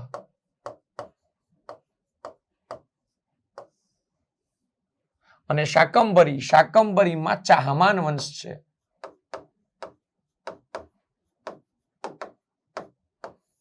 શાકંભરી ચાહમાન જે આગળ જતા અભ્રંશ થતા ચૌહાણ વંશ બન્યો. અને આની અંદર એક રાજા છે વિગ્રહરાજ ચૌહાણ.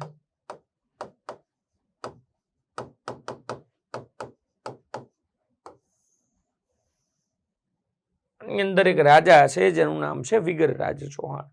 ક્લિયર છે? સમજાય છે?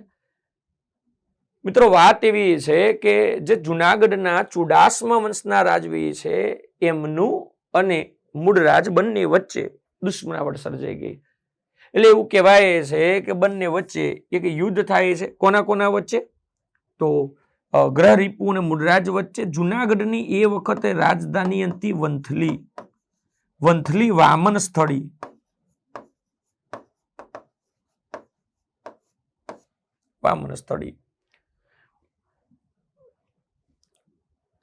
આ યુદ્ધને કહેવાય છે વંથલીનું યુદ્ધ. વંથલી અથવા તો વામન સ્થળીનું યુદ્ધ. આ યુદ્ધને વંથલી અથવા તો વામન સ્થળીનું યુદ્ધ કહેવાય છે. કોની વચ્ચે આ યુદ્ધ થાય છે? તો મિત્રો મૂળરાજ અને મૂળરાજ પ્રથમ અને ગ્રહરીપુ વચ્ચે આ યુદ્ધ થાય છે. જોકે આ યુદ્ધ એક નદીના કિનારે થયું હતું એ પણ યાદ રાખવાનું છે. કઈ નદીના કિનારે? જાંબુમાલી નદીના કિનારે યુદ્ધ થાય છે.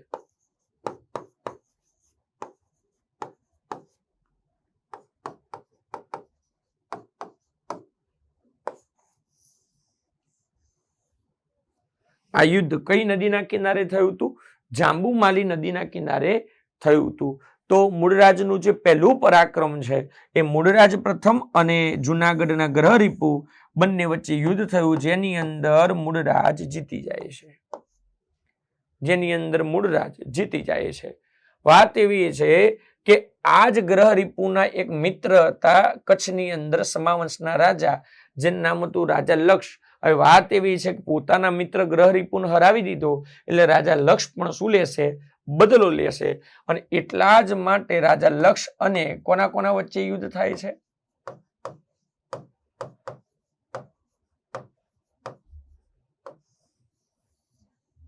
મૂળરાજ પ્રથમ અને રાજા લક્ષ વચ્ચે યુદ્ધ થાય છે. પરંતુ મિત્રો આ યુદ્ધ કેવું યુદ્ધ હતું? આ યુદ્ધ દ્વંદ્વ યુદ્ધ હતું. કોઈ સેના ના લડે, બે રાજાઓ જ લડે. સમજાય છે કે નહીં? આ યુદ્ધની અંદર સેના વચ્ચે યુદ્ધ નથી થતા. આ યુદ્ધની અંદર માત્ર ને માત્ર બે વ્યક્તિઓ, એટલે જ એને દ્વંદ્વ યુદ્ધ કહેવાય. મિત્રો દ્વંદ્વ યુદ્ધની અંદર લાખા ફુલાણીને હરાવી દેવામાં આવે છે અને મૂળરાજ જીતી જાય છે. જુનાગઢના રાજા ગ્રહરીપુને હરાવી દીધા, કચ્છના રાજા સમાવંશના રાજા, અને આ જ સમાવંશના રાજાઓ આગળ જતા એવું કહી શકાય કે આ વિસ્તારમાં આવે છે અને આ વિસ્તારમાં જાડેજા તરીકે ઓળખાય છે. તો લાખો ફુલાણી કહેવાય છે દ્વંદ્વ યુદ્ધની અંદર. અને મિત્રો લાખા ફુલાણીનો પાડિયો ક્યાં આવેલો છે? રાજા લક્ષ જે છે, રાજા લક્ષ છે, આ રાજા લક્ષનો પાડિયો ક્યાં આવેલો છે? તો રાજા લક્ષનો જે પાડિયો છે એ આટકોટ ખાતે આવેલો છે. અને આટકોટ ક્યાં છે? રાજકોટમાં છે. ક્લિયર છે? રાજા લક્ષનો પાડિયો એ રાજકોટ ખાતે. આવા ઘણા બધા પાડિયાઓ છે જે મહત્વના છે.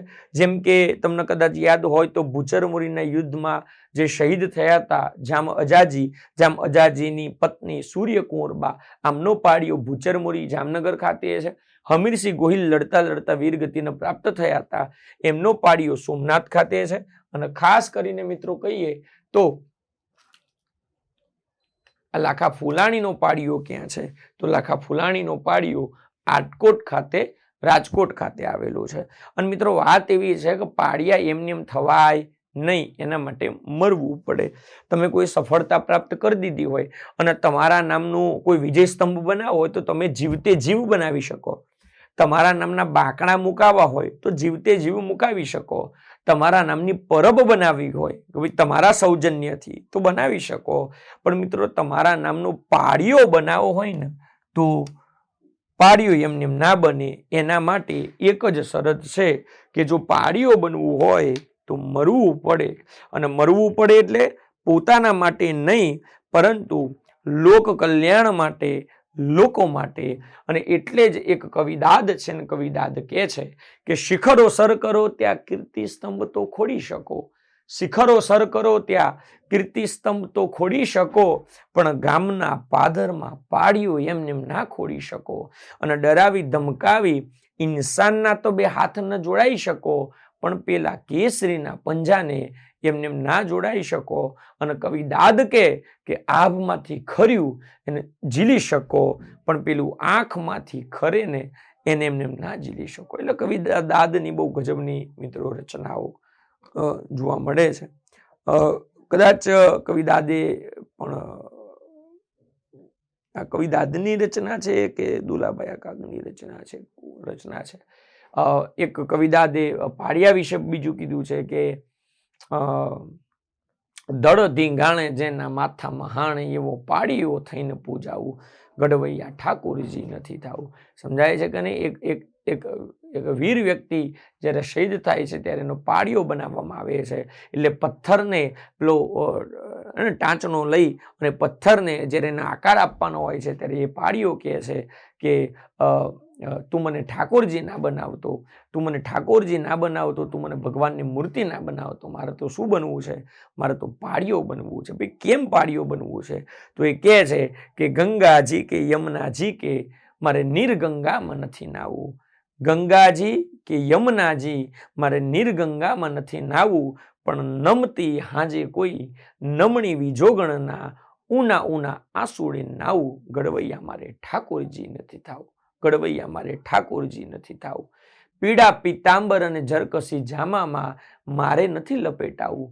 પીળા પીતાંબર અને ઝરકસી જામામાં મારે નથી લપેટાવું, પણ કાઢ્યા તા રંગ તે જેણે ઝાઝા ધીંગાણે એવા સિંદુરા રંગથી ચોપડાવું. ગઢવૈયા ઠાકોરજી નથી થાવું, ગઢવૈયા ઠાકોરજી નથી થાવું. એટલે એક અલગ લેવલનું આપણું સાહિત્ય છે. બહુ ભરપૂર પ્રચુર માત્રાની અંદર આપણું સાહિત્ય જોવા મળે છે.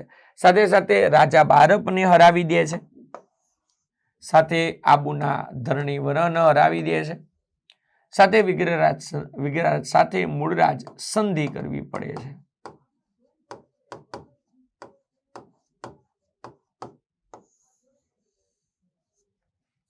શું કરવી પડે છે? સંધિ કરવી પડે છે.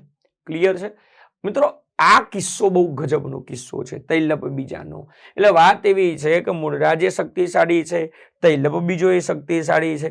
મૂળરાજે શક્તિશાળી છે, તૈલપ બીજો પણ મિત્રો શક્તિશાળી છે. એટલે એકબીજાની સત્તા જે મિત્ર એવું પણ કહેવાય છે કે પૃથ્વી વલ્લભની અંદર તૈલપ બીજાનો પણ ઉલ્લેખ જોવા મળે છે. રાજા મુંજને એ બંનેની ઘટનાઓ છે. એટલે બંને વચ્ચેના યુદ્ધની વાત છે. મૂળરાજ બહુ પણ વાત એવી છે કે માળવાનો સોર્સ તમે તપાસો તો એમાં એવું લખેલું છે કે તૈલપ બીજો જીતી ગયો, પણ તમે પાટણના સોર્સ તપાસો તો એમાં એવું લખવામાં આવ્યું છે કે મૂળરાજ પ્રથમ જીતી ગયો. અને આ મિત્રો ઘટના એવી છે કે આની સાથે કંથકોટનો એક બહુ ફેમસ એવો કિલ્લો જોડાયેલો છે. અને એ કયો કિલ્લો છે? એક જ છે અનગોઠેબલ. કયો કિલ્લો? તો કંથકોટનો કિલ્લો.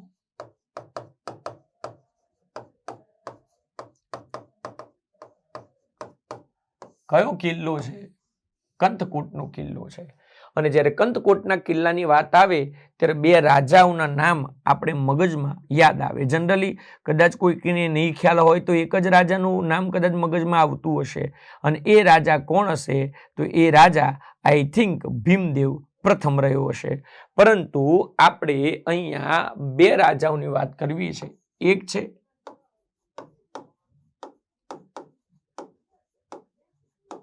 એક છે મૂળરાજ પ્રથમ અને એક છે ભીમદેવ પ્રથમ. એક મૂળરાજ પ્રથમ છે અને એક ભીમદેવ પ્રથમ છે. મિત્રો ભીમદેવ પ્રથમ તો આપણને ખબર જ છે કે ભાઈ કોના સમયમાં કંથકોટના કિલ્લામાં જાય છે. એ કઈ ભાગીને નથી જતો, એ કારણ છે મોહમ્મદ ગઝનવીના સમયમાં.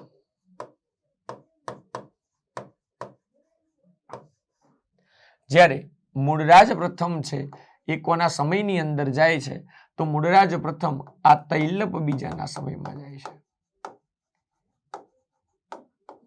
એટલે આમાં બીજું કશું જ નહોતું. આમાં એક જ વસ્તુ હતી કે મૂળરાજના જે મંત્રીઓ છે, મૂળરાજ સોલંકીના મંત્રીઓએ અફવા ફેલાઈ. મૂળરાજ સોલંકી છે, મૂળરાજ સોલંકીના મંત્રીઓએ અફવા ફેલાઈ. અને એ અફવા શું હતી? અફવા એ હતી કે મૂળરાજ પ્રથમ જે છે એ ડરી ગયા છે તૈલપ બીજાથી. એટલે મૂળરાજ પ્રથમ ક્યારે કેમ ખોટી અફવાઓ ફેલાવો છો? અરે મહારાજ, તમે એક કામ કરો, તમે કશું બોલ્યા ચાલ્યા વગર તમે ક્યાં જતા રહો? કંથકોટના કિલ્લામાં જતા રહો. અરે મૂળરાજ પ્રથમ કે એમને એમ થોડો જતો રહો, કારણ તો કહો. અરે કારણ પછી કહીશું, તમે પેલા જતા રહો. કંથકોટના કિલ્લામાં મોકલી દે છે. અફવાઓ ફેલાઈ જાય છે કે મૂળરાજ પ્રથમ જે છે એ ડરી ગયા છે. કોનાથી? તો તૈલપ બીજાનો આતંક, તૈલપ બીજાનું બાહુબળ એટલું છે કે ખાલી વાતોથી મૂળરાજ પ્રથમનો ડર લાગ્યો છે. અને પરિણામે મૂળરાજ પ્રથમ કચ્છમાં કંથકોટના કિલ્લામાં સંતાઈ ગયા છે, ભરાઈ ગયા છે. આવી અફવાઓ ફેલાવવામાં આવી. એટલે તૈલપ બીજાને લાગ્યું કે સાલું અત્યાર સુધી તો એવું નહોતું, આ ઓટોમેટિક કેમનો હું શક્તિશાળી બની ગયો? है ना? ऐसी सिचुएशन में मैं ऑटोमेटिक कैसे आगे आ जाता हूँ? तो तैलप बीजाए आक्रमण कर दीधું. કોના ઉપર આક્રમણ કરી દીધું? તૈલપ બીજાએ આક્રમણ કરી દીધું પાટણ ઉપર. અને પાટણમાં તો લશ્કર તૈયાર જ હતું કે આવશે જ, એને પાડી જ દેવાના છે. અને પરિણામે તૈલપ બીજાને હરાવી દેવામાં આવે છે અને મૂળરાજ જે છે એ જીતી જાય છે. ક્લિયર છે? એટલે કબડ્ડીના મેદાનમાં ને કબડ્ડી કરતા કરતા બોનસ પોઈન્ટ લેવા માટે જાઓ તો વાત એવી છે કે પેલા ઊભા જે હોય એ કબડ્ડીના મેદાનની અંદર રેડર અંદર જાય અને પેલા ખેલાડીઓ પાછા જતા જાય તો રેડરને તો એવું લાગે ઓહો મારથી તો આ બધા ડરી જ ગયા છે ભાઈ, લાઈન હજુ અંદર જો. ભાઈ એ ડરી નથી ગયા, એ પાછા પડ્યા છે એટલા માટે કે ભાઈ તું અંદર જાઉં, બોનસ લેવાની લાલચમાં જાઉં અને પરિણામે તને ઊંચો કરીને બહાર મૂકી દે. તો આ ઘટનાઓ મિત્રો એના પરાક્રમોની છે. સાથે સાથે વાત કરીએ તો એના સમયની અંદર એક બહુ અગત્યનું સ્થાપત્ય યાદ રાખવાનું છે, એ છે રુદ્ર મહાલય. એ છે રુદ્ર મહાલય. મિત્રો રુદ્ર મહાલયની વાત કરીએ તો રુદ્ર મહાલયની ઘણી બધી ચર્ચાઓ છે. એની અંદર એક ચર્ચા રુદ્ર મહાલય એટલે કે ગુજરાતની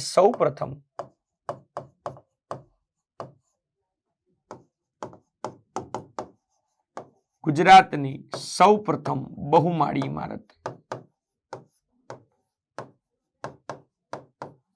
તો ગુજરાતની સૌપ્રથમ બહુમાળી ઇમારત એટલે કઈ? રુદ્ર મહાલય. મિત્રો આ જે રુદ્ર મહાલય છે, રુદ્ર મહાલય કઈ જગ્યાએ સ્થિત છે? તો આ રુદ્ર મહાલય છે, રુદ્ર મહાલય સરસ્વતી નદીના કિનારે,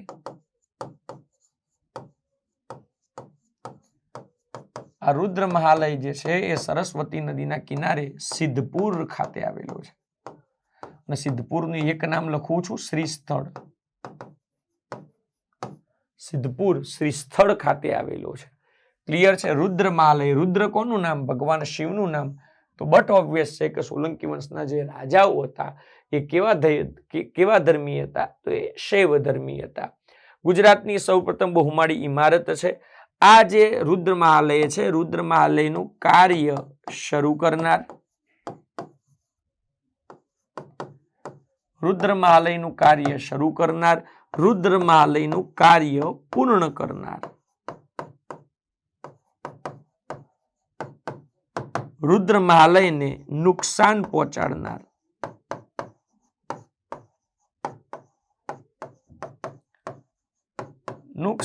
નાશ કરનાર અને નાશ કરી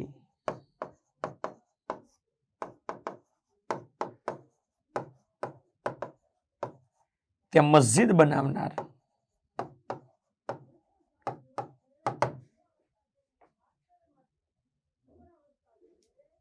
ક્લિયર છે? સમજાય છે? વાત એવી છે કે કાર્ય શરૂ કરનાર કોણ? કાર્ય શરૂ કરનાર છે મૂળરાજ પ્રથમ. કાર્ય શરૂ કરનાર મૂળરાજ પ્રથમ છે. કાર્યને પૂરું કરનાર સિદ્ધરાજ જયસિંહ છે.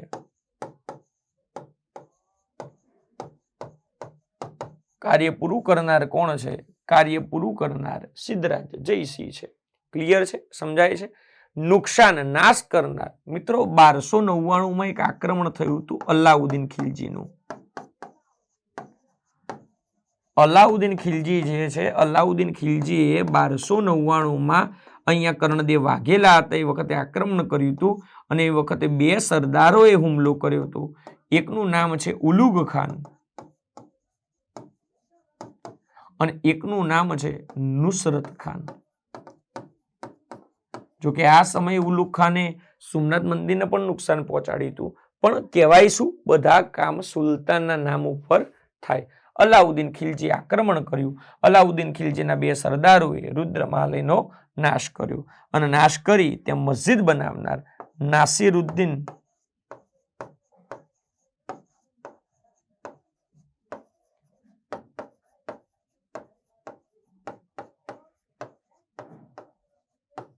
અહેમદ શાહ પ્રથમ 1415 નાસિરુદ્દીન અહેમદ શાહ પ્રથમ 1415 ની અંદર એને શું કર્યું હતું? તો નાશ કરી અને ત્યાં મસ્જિદ બનાવી હતી. ક્લિયર છે? સમજાય છે? સાથે સાથે મિત્રો હવે વાત એવી છે કે મૂળરાજ સોલંકી છે લગભગ 55 વર્ષ શાસન કર્યું.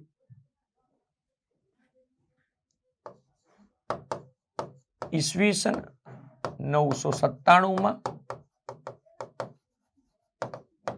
55 વર્ષના શાસનને અંતે પોતાના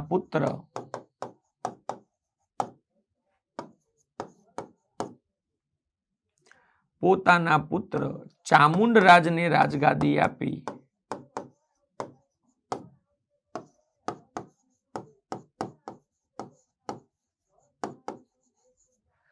ઈસવીસન 997 55 વર્ષના શાસનના અંતે પોતાના પુત્ર ચામુંડરાજને રાજગાદી આપી સિદ્ધપુર ખાતે સરસ્વતી નદીના કિનારે જઈ